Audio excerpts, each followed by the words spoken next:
Tu ne le sais sûrement pas. Toi qui écoutes cette vidéo, pourquoi certaines personnes te haïssent sans raison? Pourquoi on te craint? Pourquoi les gens te diffament ou te jugent sans preuve?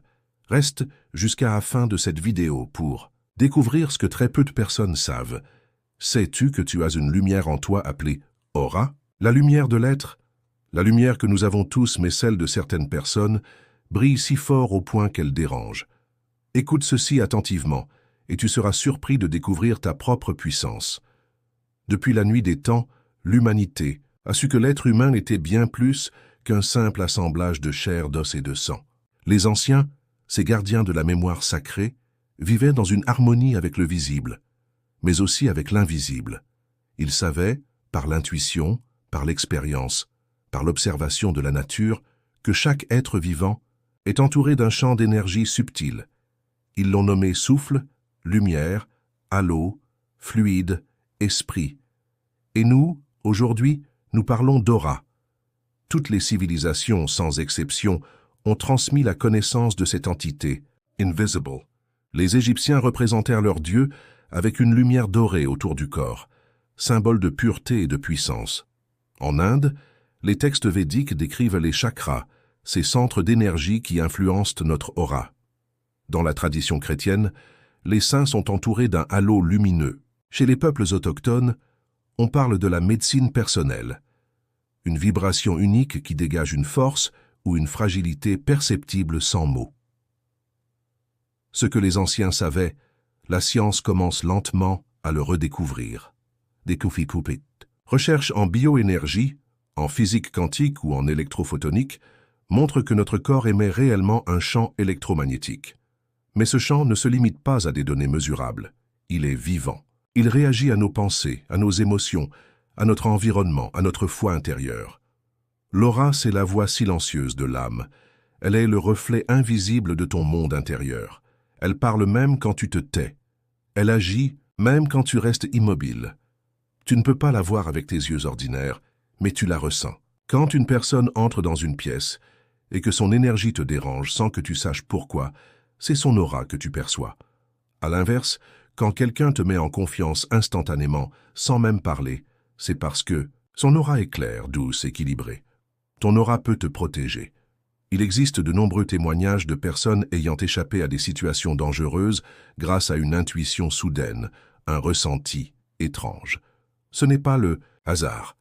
C'est l'aura qui capte les déséquilibres, les dangers imminents et qui te pousse à agir. Une femme racontera avoir évité un accident de voiture parce qu'une angoisse inexpliquée l'a empêché de prendre la route. Un autre dira avoir quitté une pièce quelques secondes avant un effondrement. Ce n'est pas de la magie, c'est la sagesse énergétique de l'être. L'écrivain Carlos Castaneda, dans ses livres sur la sagesse toltèque, parle du corps de rêve, une extension énergétique de notre être capable de percevoir d'autres réalités. Il explique que l'aura est un instrument de navigation dans l'invisible. Et c'est vrai. Lorsque ton aura est forte, elle te guide. Elle t'ouvre des chemins, attire les bonnes personnes, amplifie ta voix intérieure. Tu n'es pas qu'un corps, tu es un champ d'énergie en perpétuel mouvement. Tu es une vibration unique, une fréquence que nul autre ne possède, et cette aura, tu peux la renforcer. Par ta pensée, par tes choix, par ton alimentation, ta respiration, ta prière, ton silence, ton amour. Chaque fois que tu médites, tu clarifies ton aura. Chaque fois que tu pardonnes, tu allèges sa densité. Chaque fois que tu aimes sincèrement, tu la rends plus lumineuse. Les mots que tu prononces, les musiques que tu écoutes, les intentions, ce que tu aimais, tout agit sur ton champ vibratoire. Souviens-toi, plus ton aura est propre, plus elle est puissante. Et plus elle est puissante, plus tu es libre. Certaines personnes n'ont pas besoin de parler pour convaincre, pour toucher, pour inspirer. Leur aura parle pour elles. Leur présence suffit. Tu les croises et tu te sens apaisé, rechargé. C'est la preuve que l'aura a un impact réel, tangible, presque physique sur notre environnement. L'écrivain français Rudolf Steiner, fondateur de l'anthroposophie, disait « Ce que tu penses, tu le deviens. Ce que tu ressens, tu l'attires. Ce que tu imagines, tu le crées. Ton aura est la somme de tes pensées, de tes émotions et de ton imaginaire. Tu es un créateur énergétique. Tu peux sculpter ton champ magnétique comme un artiste modèle une sculpture. Et cette sculpture invisible influence le cours de ta vie. Alors cultive ta lumière. Protège ton champ. Éloigne-toi de ce qui l'affaiblit, les pensées négatives, la haine, les environnements toxiques, et nourris-le avec ce qui l'élève, la vérité, la gratitude, l'amour, l'alignement intérieur. Car tant que tu honores ton aura, tu restes aligné avec la sagesse de tes ancêtres. Tu fais revivre la mémoire de ceux qui savaient. Tu deviens un phare dans la nuit, et tu rappelles au monde que l'être humain n'est pas un simple corps. Il est un temple de lumière, un vortex d'amour, une conscience incarnée.